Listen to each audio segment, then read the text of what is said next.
Hello, नमस्कार, राम राम सभी साथी को। आज की इस क्लास में आप सबको दिल खोलकर स्वागत है। ना संघर्ष ना तकलीफ, खाक मजा है जीने में। बड़े बड़े तूफान थम जाते हैं जब आग लगी हो सीने में।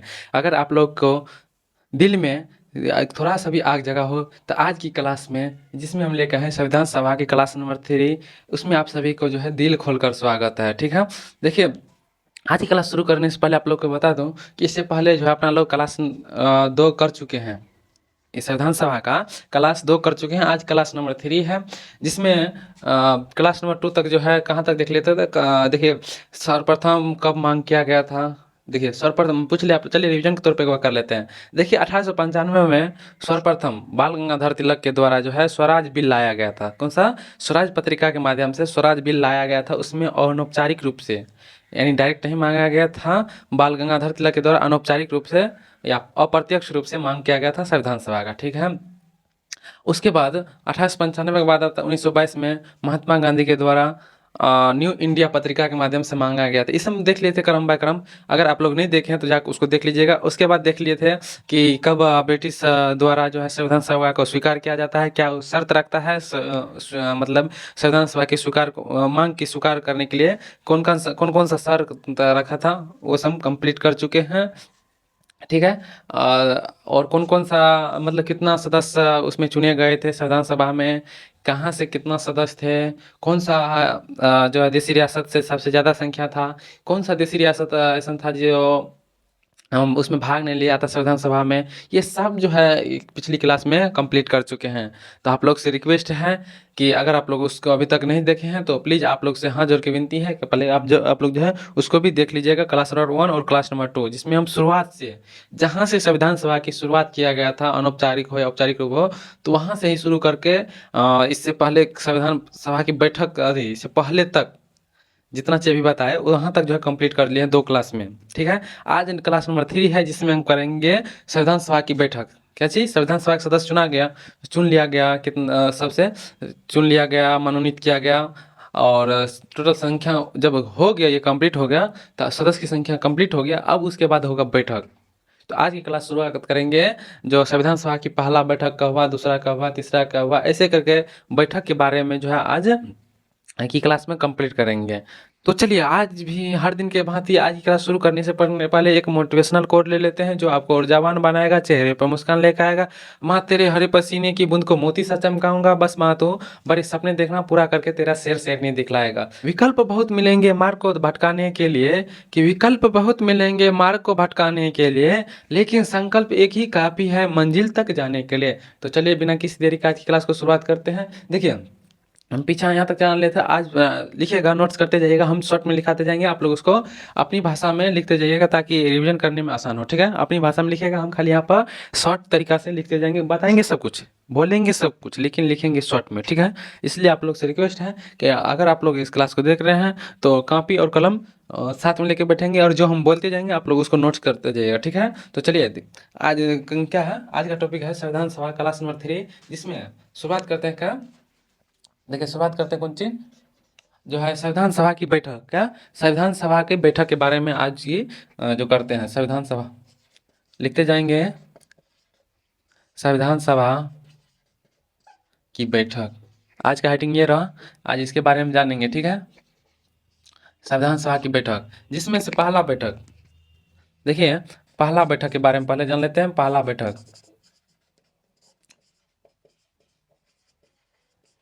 देखिए, इसको लिखने से पहले जो अपना लोग पहले इसको समझाते हैं, आप लोग को पहले बोल देते हैं, उसके बाद लिखने यहाँ पर लिखेंगे। ठीक है, देखिए पहला बैठक जो है, सर्वप्रथम पहला बैठक संविधान सभा का जब निर्माण, संविधान सभा जब बन गया, सदस्य उसका चुन लिया गया, उसके बाद पहला बैठक होता है। ठीक है, तो ये संविधान सभा का पहला बैठक किस तारीख को हुआ था, कौन सा डेट में हुआ था, तो बता दें आप लोग को कि 9 दिसंबर 1946 पहला बैठक कब हुआ था। तो याद रखेंगे, 9 दिसंबर 1946 को जो है पहला बैठक हुआ था। तो कहाँ पे हुआ था? उस टाइम जो है दिल्ली के, उस टाइम जिस टाइम 1940 का बात कर रहे हैं, उस टाइम जो है दिल्ली में एक जगह था संविधान कक्ष, जो वर्तमान में जो अभी अभी जो है उसको कौन सा नाम से जाना जाता है, तो सेंट्रल हॉल के नाम से जाना जाता है। आप लोग सुने होंगे सेंट्रल हॉल, दिल्ली में। सेंट्रल हॉल कहाँ पे है? तो दिल्ली में। उस टाइम जो है 1946 में इसको सेंट्रल हॉल के नाम से नहीं जाना जाता था, इसको जाना जाता है संविधान कक्ष के नाम से जाना जाता था। ठीक है, तो याद रखेंगे पहला बैठक कब हुआ था, तो 9 दिसंबर 1946 को हुआ था।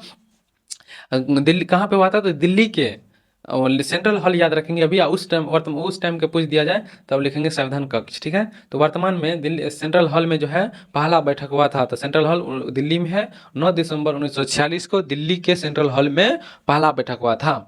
इसमें जो है, इस बैठक में जो है टोटल कितने सदस्य बच गए थे, टोटल कितने सदस्य चुने गए थे संविधान सभा में, तो देखिए 389 सदस्य चुने गए थे, जिसमें स्वतंत्रता के बाद, क्या चीज, आज़ादी के बाद जो है मात्र इसमें 90 सदस्य इसमें से क्या होते हैं, पाकिस्तान में चल जाते हैं। जब बंटवारा होता है, भारत का बंटवारा होता है, तो 90 सदस्य कहाँ चल जाते हैं, तो पाकिस्तान में चल जाते हैं। तो बचता है कितना है, तो 299 सदस्य मात्र ही बचते हैं। संविधान सभा में बंटवारा के होने के बाद संविधान सभा में कितने सदस्य बच जाते हैं, तो 299 सदस्य ही बच जाते हैं। तो 299 सदस्य में से जो है मात्र कितना सदस्य भाग लेते हैं पहला बैठक में, तो 211। कितना सदस्य भाग लेते हैं, 211 ही सदस्य इसमें पहला बैठक में जो है भाग लेते हैं। इसमें इसमें जो है अस्थायी अध्यक्ष के रूप में चुन लिया गया था। तो बता दें आप लोगों को, अस्थायी सदस्य इसमें चुना गया था। पहला बैठक में अस्थायी सदस्य चुना गया था, और अस्थायी सदस्य का चुनाव जो होता है दूसरी बैठक जो होगा 11 दिसंबर को, उसमें चुना जाता है। तो पहला बैठक में क्या किया जाता है, तत्काल के लिए अस्थायी सदस्य चुन लिया जाता है। किसको, तो सबसे वयोवृद्ध व्यक्ति जो थे, तो संविधान सभा में सबसे वृद्ध व्यक्ति, मतलब सबसे बूढ़े व्यक्ति कौन थे, तो उसमें थे सच्चिदानंद सिन्हा। तो इसको जो अस्थायी अध्यक्ष के रूप में चुन लिया जाता है। इसका जो है सुझाव किसने दिया था, जो सच्चिदानंद सिन्हा को यहाँ पर चुन लिया जाना चाहिए। तो ये बता दें कि ये जेबी कृपलानी जो थी, जेबी कृपलानी ने इसकी जो है सुझाव दिया था कि अस्थायी अध्यक्ष के रूप में सच्चिदानंद सिन्हा को चुन लिया जाए। ये इसमें जो अपनाया गया, जो सबसे वयोवृद्ध को अध्यक्ष बनाया जाएगा इसमें, तो कहाँ के तर्क पर बनाया गया, तो बता दें आप लोगों की ये जो है फ्रांस में तर्ज था एगो, पहले फ्रांस का एक तर्ज था, जो सबसे वृद्ध व्यक्ति जो होते हैं, सबसे वृद्ध व्यक्ति वहाँ पर उसको जो है पूछ लिया जाए आप लोग से, कि आप लोग से पूछ लिया जाए कि फ्रांस, अरे ये जो सच्चिदानंद सिन्हा को अस्थायी अध्यक्ष के रूप में वयोवृद्ध, पहली बात तो अस्थायी सदस्य क्यों चुना गया था, तो वयोवृद्ध के कारण। तो अब फ्रांस में एक तर्ज था कि वयोवृद्ध व्यक्ति जो होते हैं उसको जो है ज़्यादा प्रायोरिटी देना चाहिए, उसको ज़्यादा मान्यता देना चाहिए। तो इसलिए उसी फ्रांस के तर्ज पर ही जो है सच्चिदानंद सिन्हा को अस्थायी अध्यक्ष के रूप में चुन लिया जाता है, क्योंकि ये सबसे इसमें जो संविधान सभा में सबसे वृद्ध व्यक्ति थे, सबसे उम्रदराज व्यक्ति थे सच्चिदानंद सिन्हा, इसलिए जो है इसको अस्थायी अध्यक्ष के रूप में चुन लिया जाता है। तो इसका सुझाव किसने दिया था सच्चिदानंद सिन्हा को चुनने के लिए, तो ये दिया था कौन, तो जेबी कृपलानी। बहुत इंपॉर्टेंट है, याद रखिएगा। तो पहला बैठक में इतना ही हुआ। चलिए इसको पहले अब लिख लेते हैं, उसके बाद दूसरी बैठक के बारे में समझेंगे अपना लोग, ठीक है। तो चलिए लिखते हैं, पहला बैठक कब हुआ था, देखिए लिखते जाइएगा, साथ साथ ही आप लोग लिखते जाइएगा। जो पहला बैठक अपनी भाषा में लिखिएगा, पहला बैठक कब हुआ था, तो 9 दिसंबर, कब हुआ था, 9 दिसंबर 1946 में। 9 दिसंबर 1946 में पहला बैठक होता है, जिसमें अस्थायी अध्यक्ष के रूप में जो है, अस्थायी अध्यक्ष के रूप में किसे चुन लिया जाता है, अस्थायी अध्यक्ष के रूप में सबसे वयोवृद्ध, सबसे उम्रदराज व्यक्ति सच्चिदानंद सिन्हा को, किसको, सच्चिदानंद सिन्हा, सच्चिदानंद सिन्हा को क्या किया जाता है, सबसे उम्रदराज व्यक्ति थे कौन, सच्चिदानंद सिन्हा, जिसको कौन चीज में चुन लिया जाता है, कौन चीज के रूप में, तो अस्थायी अध्यक्ष के रूप में लिखेंगे। इसे जो है अस्थायी अध्यक्ष बनाया जाता है, अस्थायी अध्यक्ष, बस इतना ही इसमें है। और इसका सुझाव किसने दिया था, सुझाव दिया था सबसे वही उम्रदराज व्यक्ति को अस्थायी अध्यक्ष बनाना चाहिए। तो वो किसने दिया था सुझाव, इसके बारे में किसने दिया था, तो सुझाव दिया था अच्छा जो इसको अस्थायी अध्यक्ष रूप बनाया जाए, तो जेबी कृपलानी लिखेंगे। जेबी कृपलानी ने, यहाँ पे ही लिख देते हैं ये, हाँ इसको सुझाव किसने दिया था, तो जेबी कृपलानी। चलिए इसको मिटा देते हैं, जेबी कृपलानी। बस पहला बैठक में इतना ही इम्पोर्टेंट है, आप लोग अपनी भाषा में इसको लिख लेंगे। आप लोग को बता दिए कि पहला बैठक कब हुआ था, तो 9 दिसंबर 1946 को हुआ था, जिसमें सबसे उम्रदराज व्यक्ति को सबसे बूढ़े व्यक्ति कौन थे, सच्चिदानंद सिन्हा थे। इस कौन चीज चुन लिया जाता था, तो अस्थायी अध्यक्ष के रूप में। इसका सुझाव किसने दिया था, जो सच्चिदानंद सिन्हा को अस्थायी अध्यक्ष के रूप में चुना जाना चाहिए, तो जेबी कृपलानी ने इसका जो है सुझाव दिया था, ठीक है। और सबसे उम्रदराज व्यक्ति को जो है यहाँ पास अस्थायी अध्यक्ष चुना गया। ये किसके तर्ज पर, तो याद रखेंगे, ये फ्रांस के तर्ज पर। किसके तर्ज पर, ये फ्रांस का तर्ज पर। फ्रांस में ऐसा ही होता था, उम्रदराज व्यक्ति को ज़्यादा जो है उसमें मान्यता या जो है पहला प्रथम स्थान देते थे, इसलिए जो है उसी को जो है दोहराते हुए यहाँ पर भी किया गया था। किसके तर्ज पर यहाँ पर चुन लिया जाता है सबसे वृद्ध व्यक्ति को, तो फ्रांस के तर्ज पर, ठीक है। तो पहला बैठक कंप्लीट हो गया, ठीक है। यहाँ तक किसी को दिक्कत, अगर यहाँ तक किसी को दिक्कत है तो आप लोग जरूर कमेंट बॉक्स में बताएंगे, ठीक है। यहाँ तक किसी को दिक्कत नहीं है तो सब आप लोग यहाँ तक लिखिए, उसके बाद जो है दूसरा बैठक के बारे में जानेंगे। लिखिए, अपनी भाषा में लिखते जाइएगा जरूर, ठीक है। चलिए दूसरा बैठक के बारे में आप जान लेते हैं। पहला बैठक हो गया, अब दूसरा बैठक। दूसरा बैठक के बारे में आप जान लेते हैं। देखिए, इसमें भी लिखने से पहले अपना लोग क्या करेंगे, एक बार आप लोग को बता दें इसके बारे में पूरी, उसके बाद उसको जो हम लिखने को लिखेंगे, ठीक है। तो आप लोग अभी पेन कलम अब छोड़ दीजिए, हो उम्मीद करते हैं कि ये लिख लिए होंगे। अगर लिख लिए होंगे तो अब पेन और कलम को आगे में सिर्फ रख देना है और ध्यान से यहाँ देखना है, ताकि ध्यान इधर उधर ना भटके, ध्यान मेरे पे दीजिए, ताकि हम जो भी बताए आप लोग को सीधे समझ में आए, ठीक है। तो चलिए, कॉपी कलम को रख दीजिएगा और रखिएगा, समेट के नहीं रखना, बस यहाँ सामने में रख देना है और इधर समझने पर ध्यान देना है, ठीक है। देखिए, पहला बैठक समझ लिए, अब दूसरी बैठक। दूसरी बैठक के बारे में जानते हैं। तो सबसे पहली बात जो दूसरा बैठक का है, जो ये कब हुआ था, किस डेट को हुआ था, कब हुआ था, किस डेट को हुआ था, तो ये बता दें। 9 दिसंबर हुआ था। तो 2 दिन के बाद, 2 दिन के बाद दूसरी बैठक हो, तो 2 दिन के बाद कितना हो गया, 11 दिसंबर। और तीसरी बैठक होगा तो 13 दिसंबर। 2 दिन, दो दिन का जो है गैप था। तो 9 में पहला बैठक हुआ, दूसरा में, और दूसरा बैठक कब हुआ, तो 11 दिसंबर 1946। कब, दूसरा बैठक 11 दिसंबर 1946 को होता है। ये भी कहाँ पे होता है, तो दिल्ली के सेंट्रल हॉल, जो पहला बैठक हुआ था वहाँ पर ही दूसरा बैठक भी दिल्ली के सेंट्रल हॉल में ही होता है। इसमें इसमें जो पहला बैठक में क्या हुआ, अस्थायी अध्यक्ष के रूप में चुना गया था। अब इसमें दूसरा बैठक में जो है अस्थायी रूप में चुन लिया जाएगा, परमानेंट अध्यक्ष चुन लिया जाएगा। इस ये परमानेंट नहीं था, बस इसको जो है पहला बैठक था तो उसमें किसी को तो अध्यक्ष बनना चाहिए, तो उसको अस्थायी अध्यक्ष के रूप में चुन लिया जाता है। अब अस्थायी जो परमानेंट संविधान सभा का परमानेंट अध्यक्ष रहेंगे उसको चुना जाता है दूसरी बैठक में। तो परमानेंट अध्यक्ष के रूप में किसको चुनते हैं, तो याद रखिएगा, बहुत इंपॉर्टेंट, ठीक है। तो परमानेंट अध्यक्ष के रूप में किसको चुनते हैं, तो राजेंद्र प्रसाद। किसको, राजेंद्र प्रसाद को जो है अस्थाई यानी परमानेंट के लिए अध्यक्ष चुन लिया जाता है दूसरी बैठक, ये इंपॉर्टेंट रहेगा, ठीक है। और इसमें जो है, इसी में दूसरी बैठक में ही संविधान सभा का जो है संवैधानिक सलाहकार, संवैधानिक सलाहकार ये मतलब संविधान बनाने में जो है ज़्यादा उसमें सलाह कौन देगा, जो ऐसा मतलब ऐसा होना चाहिए, वैसा होना चाहिए, ये होना चाहिए, इस तरह के सलाहकार, संवैधानिक सलाहकार के रूप में बी.एन. राव को, किसको, बी.एन. राव को जो है संवैधानिक सलाहकार के रूप में चुन लिया जाता है। दूसरा बैठक में क्या क्या इंपॉर्टेंट है, तो कब हुआ था, तो 11 दिसंबर 1946 को हुआ था। अस्थायी अध्यक्ष के रूप में चुन लिया जाता है किसको, तो राजेंद्र प्रसाद को। और क्या, तो बी.एन. राव को, किसको, बी.एन. राव को जो है संवैधानिक सलाहकार के रूप में चुना जाता है। बी.एन. राव कौन थे, देखिए, बी.एन. राव जो थे आईसीएस अधिकारी, आईसीएस अधिकारी थे। क्या चीज, आईसीएस अधिकारी थे। और क्या, ये बी.एन. राव क्या थे, आईसीएस अधिकारी थे, जिसको संवैधानिक सलाहकार के रूप में इसको चुन लिया जाता है। और ये जो थे बी.एन. राव, ये संविधान का पहला प्रस्ताव जो है पहला प्रस्ताव पेश करता है। क्या, सॉरी, पहला प्रस्ताव नहीं, पहला प्रारूप पेश करता है। बी.एन. राव जो है संविधान का पहला प्रारूप पेश करता है संविधान सभा में, ठीक है। उसके बाद इसी में जो है एस.सी. मुखर्जी को उपाध्यक्ष के रूप में चुन लिया जाता है। अध्यक्ष किसको, तो अध्यक्ष किसको चुनते हैं, तो राजेंद्र प्रसाद को, और उपाध्यक्ष एस.सी. मुखर्जी को, किसको, एस.सी. मुखर्जी को उपाध्यक्ष। तो चलिए, इतना ही भाषा को अब जो है यहाँ पे शॉर्ट में लिखते जा रहे हैं, आप लोग अपनी भाषा में लिखते जाइएगा, ठीक है। दूसरी सबसे इम्पोर्टेंट बात कि दूसरी बैठक कब हुआ था, तो 11 दिसंबर को, 11 दिसंबर 1946 को हुआ, ठीक है।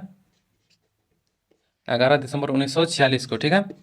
और इसमें अस्थायी अध्यक्ष के रूप में किसे चुना जाता है, अस्थायी अध्यक्ष, अस्थायी अध्यक्ष, अस्थायी अध्यक्ष किसे चुना जाता है, राजेंद्र प्रसाद, राजेंद्र प्रसाद, ठीक है। और क्या था, और अस्थायी अध्यक्ष और उपाध्यक्ष, उपाध्यक्ष के बारे में लिख लेंगे।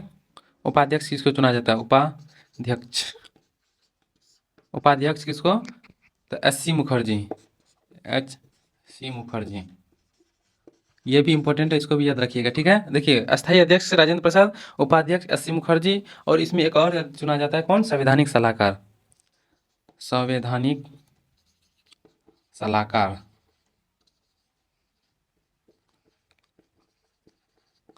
कौन चीज संवैधानिक सलाहकार कौन था बताएंगे? बताइए आप लोग, संवैधानिक सलाहकार कौन था? तो ये बहुत बहुत बहुत इंपॉर्टेंट है। संवैधानिक सलाहकार पूछ लिया जाता है कितना एग्जाम में। जो संवैधानिक सलाहकार, संविधान सभा का संवैधानिक सलाहकार कौन था? तो याद रखेंगे B N Rao. B N Rao Rai. B N क्या चीज? बी एन जो है, बी एन कौन बताएंगे? बी एन राय या बी एन राव बताएंगे? यहाँ पर बी संविधान सलाहकार के रूप में किसको चुना जाना जाता है? तो बी एन रॉय को या बी एन राव, राव या राय, दोनों अलग अलग व्यक्ति। बी एन राय अलग है और बी एन राव अलग है। तो यहाँ पे कौन होगा? बी एन राव होगा। कौन होगा? B N Rao. B N Rao, Rai नहीं। बी एन राव को जो है यहाँ संवैधानिक सलाहकार के रूप में चुना जाता है। ठीक है, यहाँ तक किसी को दिक्कत? और क्या बताते हैं? ये बी एन राव कौन थे? तो आईसीएस अधिकारी थे। कौन? आईसीएस अधिकारी थे ये आईसीएस अधिकारी थे। आईसीएस अधिकारी, ठीक है, याद रखेंगे। आईसीएस अधिकारी थे। और पहला संविधान का जो पहला प्रारूप यही पेश किया था। क्या पहला प्रारूप? ये जो है पहला प्रारूप पेश किया था। पहला प्रारूप संविधान का जो है, संविधान का पहला प्रारूप पेश किया था। क्या पेश किया था? तो संविधान का जो है पहला प्रारूप यही पेश किया था। दूसरा बैठक भी कंप्लीट हो गया। अब चलते हैं तीसरा पर। पहला और दूसरा में किसी को दिक्कत? अगर किसी को दिक्कत होगा तो जरूर आप लोग बताएंगे। ठीक है, चलिए, किसी को दिक्कत नहीं हो तो आगे बढ़ते हैं। अगला है तीसरा, थर्ड। कौन सा? तो थर्ड बैठक। बैठक कौन सा? तीसरा बैठक। तीसरा बैठक पहला और दूसरा में उम्मीद करते हैं कि आप लोग को दिक्कत नहीं होगा।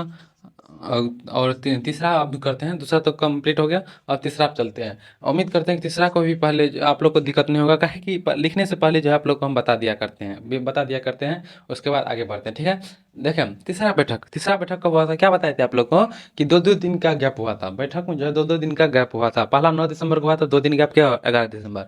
11 दिसंबर में तो गैप वहन करेंगे तो कितना होगा? 13 दिसंबर। तो याद रखेंगे जो 13 दिसंबर को जो है, 13 दिसंबर 1946 को तीसरी बैठक होता है। संविधान सभा का तीसरी बैठक होता है कब? 13 दिसंबर 1946 को। इसमें जो है पंडित जवाहरलाल नेहरू के द्वारा जो है उद्देश्य प्रस्ताव पेश किया जाता है। किसके द्वारा? तो पंडित जवाहरलाल नेहरू के द्वारा जो है उद्देश्य प्रस्ताव पेश किया जाता था। उद्देश्य प्रस्ताव में क्या था? ऐसा क्या था जो पंडित जवाहरलाल नेहरू द्वारा इसको पेश किया गया था संविधान सभा में? तो बता दें कि इसमें जो है स्वतंत्र भारत के संवैधानिक संवैधानिक मूल मंत्र नहीं, यानी क्या था? मूल सिद्धांत था।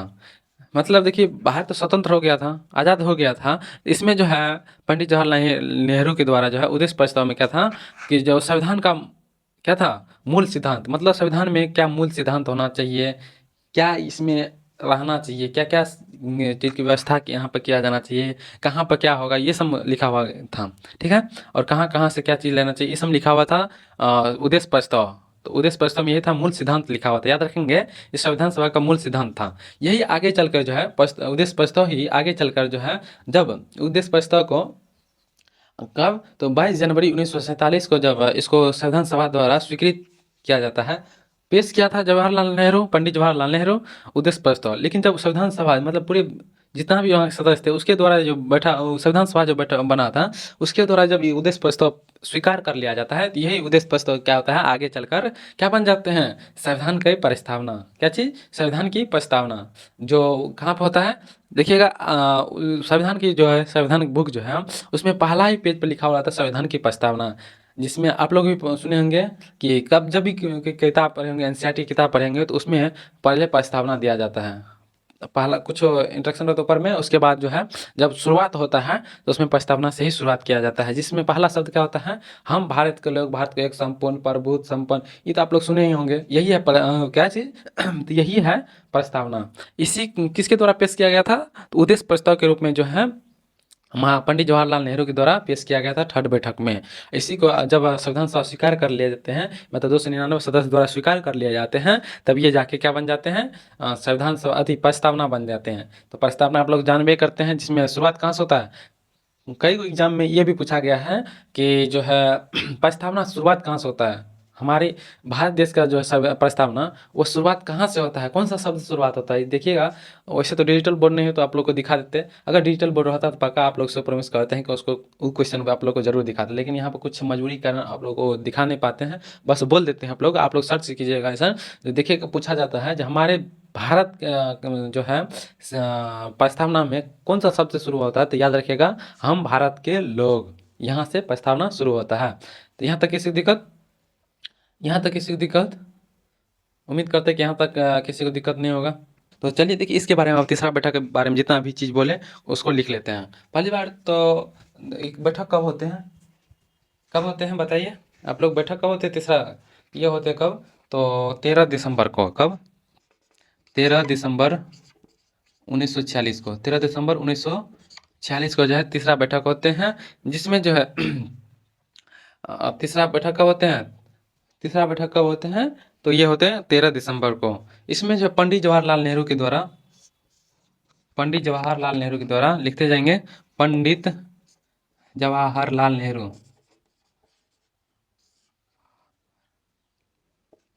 जवाहरलाल नेहरू के द्वारा कौन चीज पेश किया जाता है, जवाहरलाल नेहरू के द्वारा कौन सी चीज में, कौन सा चीज यहाँ प्रस्तुत किया जाता है, तो उद्देश्य प्रस्ताव, उद्देश्य प्रस्ताव, ये भी इम्पोर्टेंट है, इसको भी याद रखेंगे।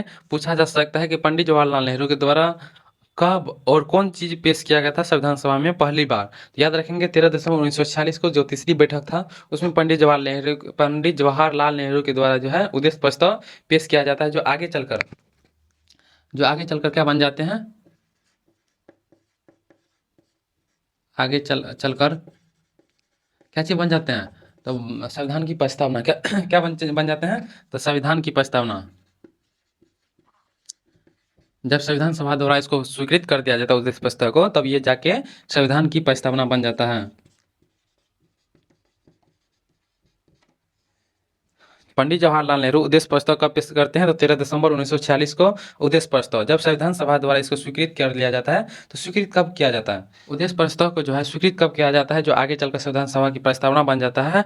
तो उद्देश्य प्रस्ताव को 22 जनवरी लिखेंगे, 22 जनवरी 1947 को, जब 22 जनवरी 1947 को संविधान सभा द्वारा उद्देश्य प्रस्ताव को स्वीकृत कर लिया जाता है, पहली बार तो जवाहरलाल नेहरू इसको प्रस्तुत करते हैं संविधान सभा में, जब स्वीकृत कर लिया जाता है संविधान सभा द्वारा, कब किया जाता है स्वीकृत, ये भी याद रखेंगे, ये भी डेट इंपॉर्टेंट है, 22 जनवरी 1947 को स्वीकृत कर लेते हैं, और स्वीकृत करने के बाद जो है आगे चलकर उद्देश्य प्रस्ताव ही संविधान की प्रस्तावना बन जाते हैं।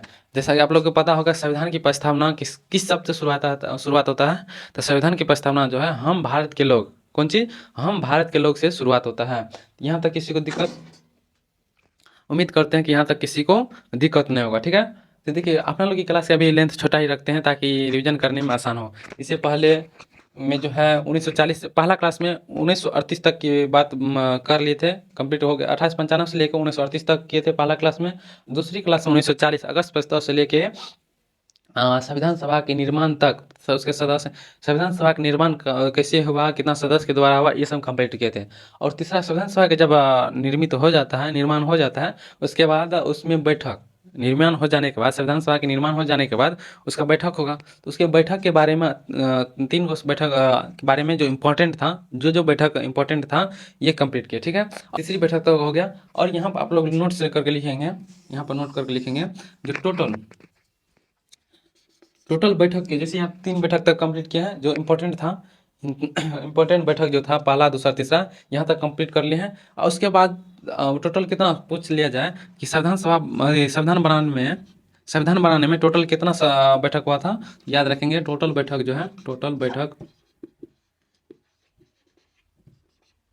बैठक कितना हुआ था, तो टोटल बैठक जो है 12, कितना टोटल बैठक 12 हुआ था। और सत्र, अगर जब सत्र पूछ दे, जो टोटल सत्र तो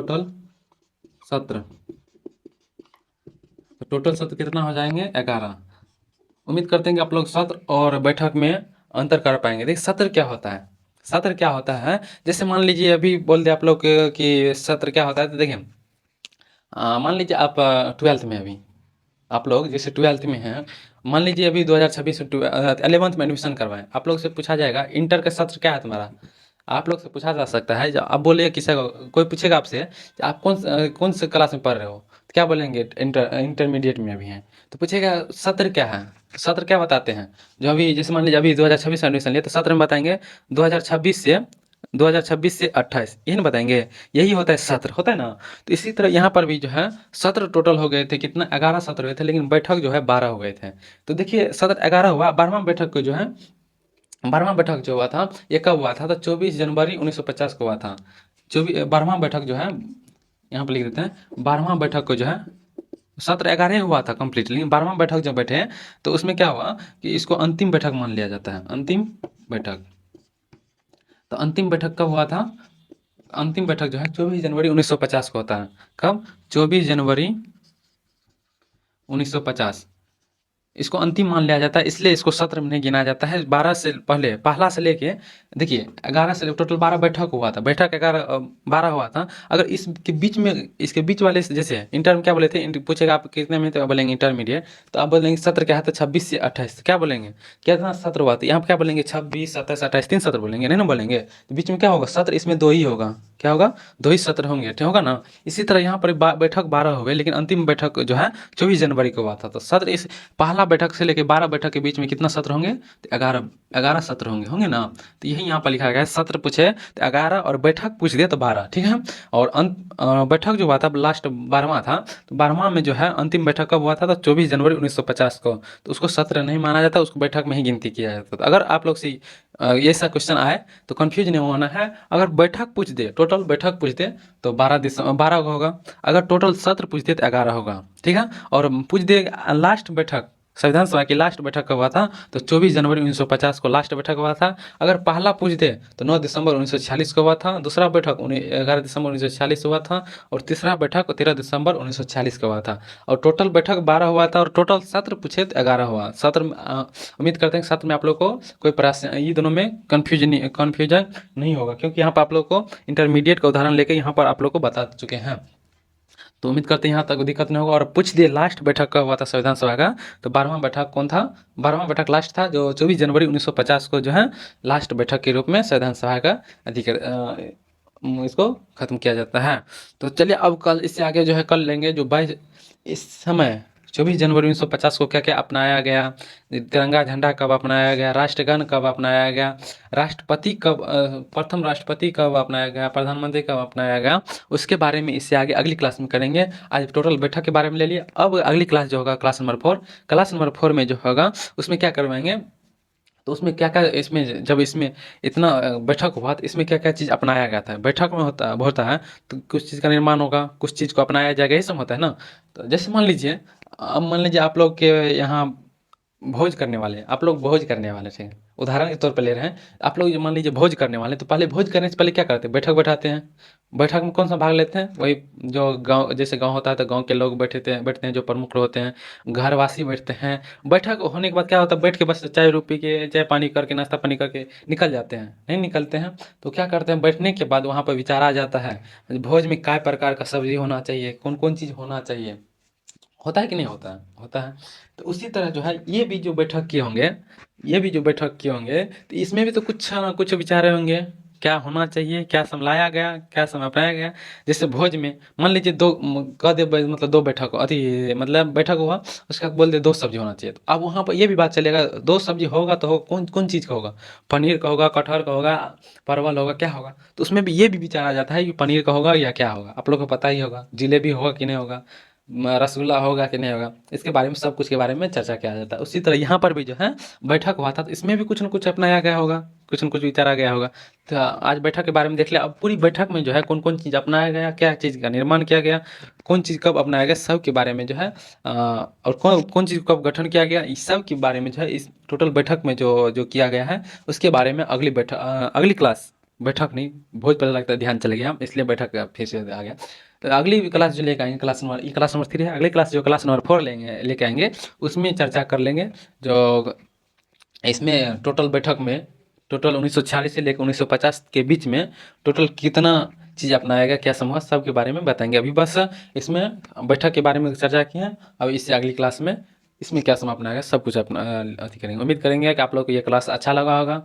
और आगे भी आप लोग इसी तरह साथ देंगे। और आप लोग से रिक्वेस्ट है, अगर आप लोग इस वीडियो को अभी तक लाइक नहीं किया तो वीडियो को भी लाइक कीजिएगा, और चैनल को सब्सक्राइब नहीं किया तो चैनल को भी सब्सक्राइब कर लीजिएगा, ताकि हम अंदर से मोटिवेट हो सके और आप लोग को अच्छा से अच्छा कंटेंट दे पाएंगे।